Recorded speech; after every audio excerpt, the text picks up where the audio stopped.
Imagine for a moment, a hot, humid night deep in the jungles of Vietnam.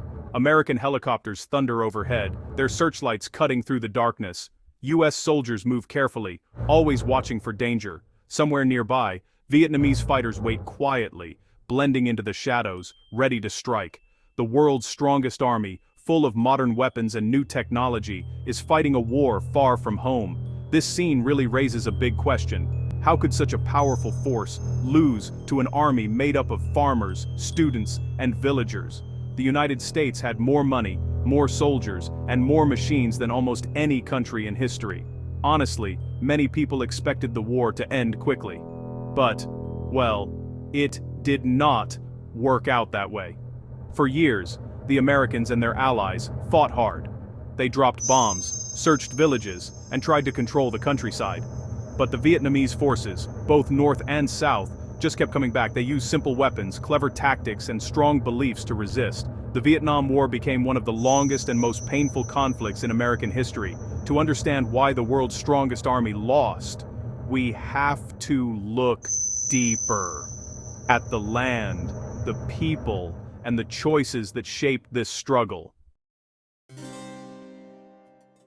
Before the war, Vietnam was a country with a long history and, honestly, a lot of struggles. For hundreds of years, it was ruled by foreign powers. In the 1800s, France took control of Vietnam. The French wanted the country's rice, rubber, and other resources. Vietnamese people had to work hard and often lived in poverty. Many wanted freedom and a chance to rule themselves. After World War II, the Vietnamese fought for independence from France. In 1954, they won a big battle at Dien Bien Phu. France left, and Vietnam was divided into two parts. The north was led by communist leader Ho Chi Minh. The south had a government supported by the United States and other Western countries. This division caused problems. Many families were split between north and south. The leaders in the north wanted to unite the whole country under their rule. The south wanted to stay separate with help from the west. Tension grew, and soon, both sides started to fight again. Vietnam's history before the war was full of struggle, hope, and a desire for freedom. These feelings were strong on both sides and would shape the conflict that followed. At first, the United States only sent a few advisors to help the South Vietnamese army. They trained soldiers and gave supplies. The US government worried that if Vietnam became communist, other countries in Asia might follow. This idea was called the domino theory. American leaders thought they had to stop communism from spreading.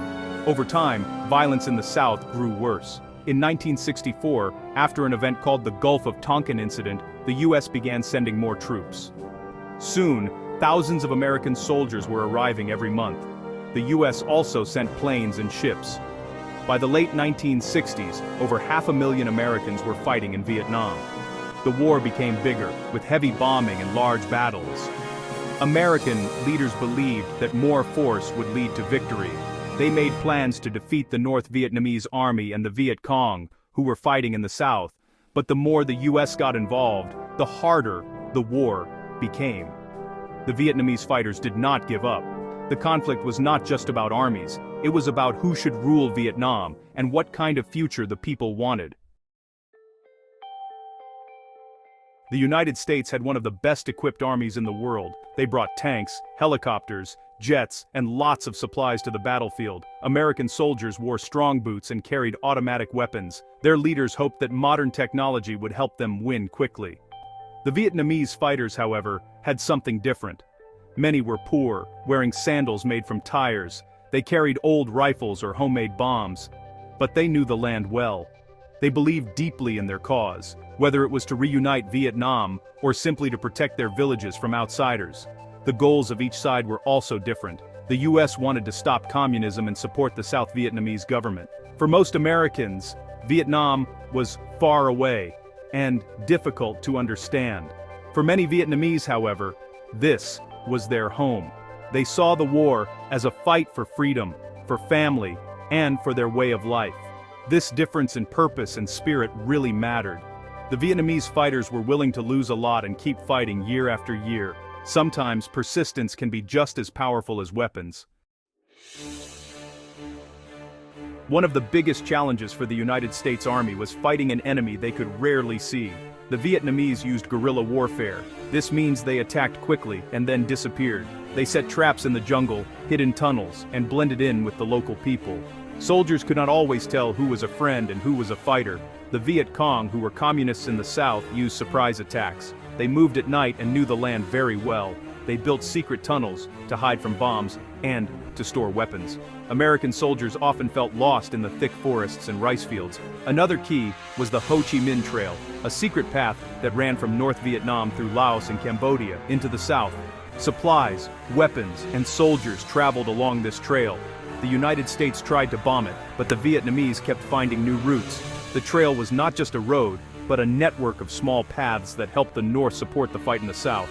Guerrilla tactics and the Ho Chi Minh Trail allowed the Vietnamese to keep fighting, even when facing a much bigger and stronger army. In early 1968, during the Vietnamese New Year called Tet, the North Vietnamese and Viet Cong launched a huge surprise attack. They hit cities and bases all over South Vietnam, including the capital, Saigon. American and South Vietnamese forces fought back and won many battles, but the attack shocked everyone. The Tet offensive showed that the enemy was still strong. Many people in the United States watched the fighting on television. They saw images of gunfire, smoke, and fear. The war suddenly seemed much harder to win than before.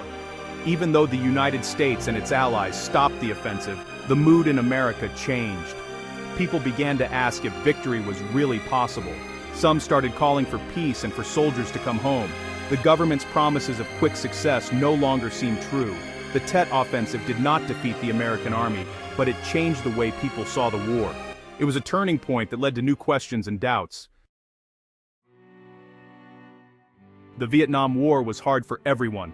American soldiers faced danger every day. Many were far from home, fighting in a place they did not understand. They missed their families. Some came back with injuries or memories that would stay with them forever. Vietnamese soldiers and civilians suffered too. Many villages were destroyed in the fighting. Families lost their homes and loved ones.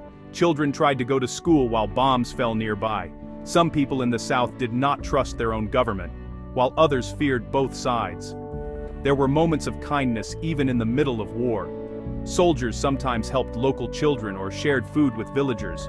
People on both sides hoped for peace and a better future, but fear and sadness were always close by. War changes everyone it touches. The struggles, hopes, and losses were real for people in both Vietnam and the United States. As the years passed, more Americans wanted the war to end. Protests grew in the United States. Leaders began to look for a way out. In 1973, the United States signed a peace agreement and withdrew most of its troops. Fighting continued between North and South Vietnam. In April 1975, North Vietnamese forces reached Saigon, the capital of the South. People tried to escape by helicopter, climbing onto rooftops. Soon the city fell, and the war was over. Vietnam was united under communist rule. After the war, Vietnam faced many problems. The country had to rebuild its cities and villages. Many people left as refugees, hoping to find safety in other countries. In the United States, the war left deep wounds. Families grieved for lost loved ones. Soldiers who returned home sometimes felt alone or misunderstood. The end of the war brought relief, but also sadness and many new challenges for both nations. The Vietnam War teaches us that having the strongest army is not always enough. Success in war depends on many things, like understanding local history, people's beliefs, and the reasons for fighting. Machines and weapons cannot replace understanding and respect. The cost of war is always high. Millions of people lost their lives, homes, and futures. Soldiers from both sides carried heavy burdens long after the fighting stopped. Families were changed forever. The land itself was hurt by bombs and chemicals. We learned that real strength is not just about power, it is about listening, learning, and caring for others. The Vietnam War reminds us to look for peace and to think carefully before making choices that affect so many lives. Most of all, the story of Vietnam is about people, about their courage, pain, hope, and dreams for a better world.